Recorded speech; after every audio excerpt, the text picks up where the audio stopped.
Police प्रशासन की team ने कलेक्ट्रेट के बराबर स्थित 13 दुकानों को सील कर दिया है। उधर दुकानदारों का कहना है कि 1986 में वक्फ बोर्ड द्वारा बनाई गई थी दुकानें, जब नक्शे पास नहीं कराए जाते थे। नोटिस का जवाब देने के बाद भी प्रशासन ने की एक तरफा कार्यवाही।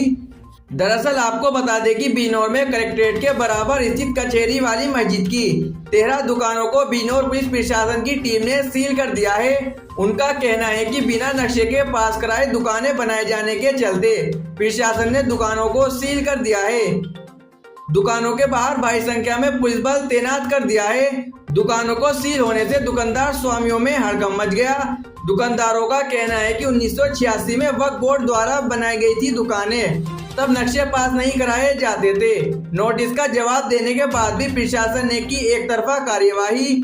दुकानदारों का आरोप है कि एक पक्ष के दुकान स्वामियों पर प्रशासन ने की कार्यवाही, जबकि अन्य दुकानों पर भी नहीं की कोई कार्यवाही।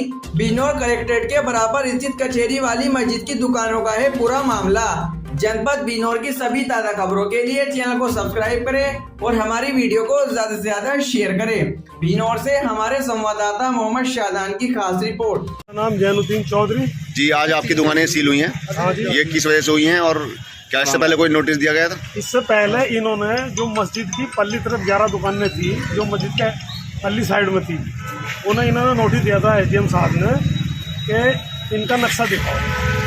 तो हमने इन्हें इसका जवाब दे दिया था कि जी तो इसके मालिक वक्फ बोर्ड है, हम तो किराएदार समझे जी, और हम किराएदार हैं इसमें, और इसमें जो है ये सन 86 में बनी हुई नक्शा पास नहीं हुआ।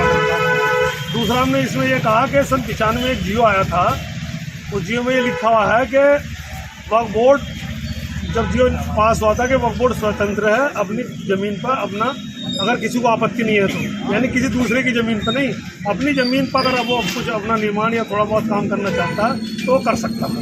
ये जियो भी हमने इन्हें दिया था उस टाइम पर। और तीसरा हमने ये कहा था इनसे कि भैया ये 86 की बनी है, और इन्होंने 11 दुकानों का तो नोटिस दिया था जो पल्ली वाली है, उस पर जो एक दुकान इधर की तरफ है जो मस्जिद के आते में है बिल्कुल एक दुकान, उसका कोई नोटिस भी नहीं दिया इन्होंने। और वो वाली दुकान जो वक्फ बोर्ड का दफ़े 37 का रजिस्टर होता है, उसमें दर्ज है एक दुकान, एक गुजरा और मस्जिद। और ये 1934 में अब्दुल वासे सनब अब्दुल वसी, उन्होंने ये 14 बीसे ज़मीन पुख्ता वक्फ बोर्ड को दी थी बैनामा लेकर, जो आज भी दर्ज है। 1359 में भी है, उससे पहले भी दर्ज है, बराबर जब से लगातार चली आ रही है।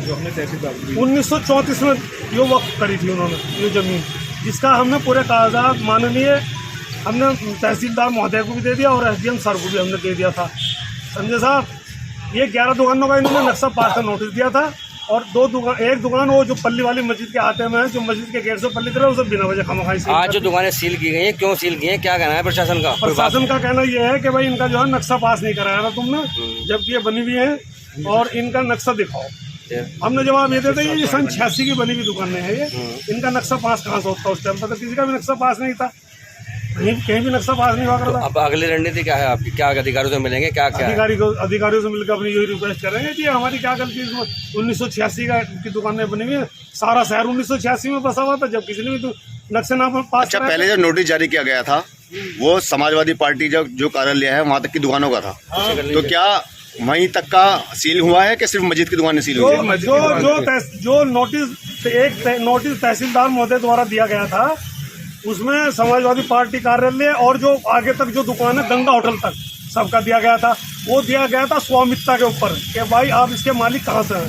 तो हमने उसका जवाब दे दिया था कि हम मालिक इसके 1934 में मौलाना अब्दुल वासे सनब अब्दुल वसी जो इसे वक्फ कर गए थे, 14 बीसे पुख्ते ज़मीन यानी 2200 गज लगभग मस्जिद को वक्फ कर गए थे। इस हिसाब से वक्फ बोर्ड इसका स्वामित्व है। अब ये दूसरा वाला नोटिस है जिसके तहत ये सील की गई, उसमें जो है ना ये 11 दुकानें जो बताई गई थी, दरवाजे सहित 11 जो मस्जिद की दुकान है। हाँ, 11 दुकान मस्जिद की पल्ली तरफ जो है, जो मस्जिद के गेट से पल्ली साइड में है, उन्हें दिया गया था। और जो एक दुकान पल्ली तरफ, उसका नोटिस भी नहीं था, क्योंकि वो उसमें दफ़ा 37 में दर्ज है, वो वक्फ बोर्ड के रजिस्टर में दर्ज है, और 1934 के बाद ही वो दुकान बनी थी। तो जो सील हुआ है आज, उसमें मस्जिद का गेट भी शामिल है? नहीं, मस्जिद का गेट मार्केट की दुकान है,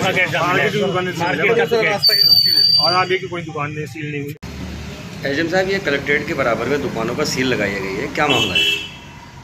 इसमें जो हमारे अधिकारी वो व्यक्ति उन्होंने ये वक्त की संपत्ति है और इसमें विनियमित क्षेत्र से इनको नोटिस जारी किए गए थे।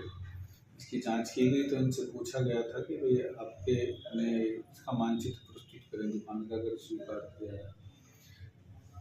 इनके जो संचालक हैं उनको ये नोटिस दिया गया, उनका जवाब आया कि हम इसमें जो है मालिक जो है ये वक्त की संपत्ति है और इसके मुतवल्ली जो है उनको पूछा जाए। तो इसके बाद उन्होंने पूर्व प्राधिकारी ने इसको 24 तारीख में सील करने के जब संतुष्ट जवाब नहीं मिला, सील करने का आदेश पाया। इसमें कुल कितनी ऐसी प्रॉपर्टीज होंगी जिस पे इस तरह का डिस्प्यूट है? अभी यही संज्ञान में है, और भी होंगे तो उन पर भी कार्रवाई करेंगे। अच्छा, दुकानदार एजेंट साहब, दुकानदारों का ये कहना है कि 1986 में दुकान बनी थी जब नक्शे पास नहीं होते थे, तो क्या ऐसा भी कोई मामला था? अभी इसको 1986 में नक्शे पास नहीं होते थे तो बात की तो उन्हें अपना जवाब लिखना चाहिए। दुकानदार कह रहे हैं, दुकानदार ने पहले दिया जो संचालक हैं कि हम इसमें कोई जवाब नहीं दे रहे, आप मुतवल्ली से पूछिए। इसके पश्चात जो पूर्व प्राधिकारी थे उनको ये जवाब आया, हमने फिर मुतवल्ली साहब को नोटिस जारी किया कि आप बताएं। उन्होंने भी कोई संतुष्टि जवाब नहीं दिया तो उनके जो पूर्व प्राधिकारी थे उन्होंने सीलिंग का आदेश दिया, उसको इम्प्लीमेंट किया गया। अब इनसे अगर ये कोई संतोषजनक है अपना कोई दिखाते हैं इस तरह का कागज कि इनकी दुकानें का निर्माण वैध रूप से हुआ है, तब इसमें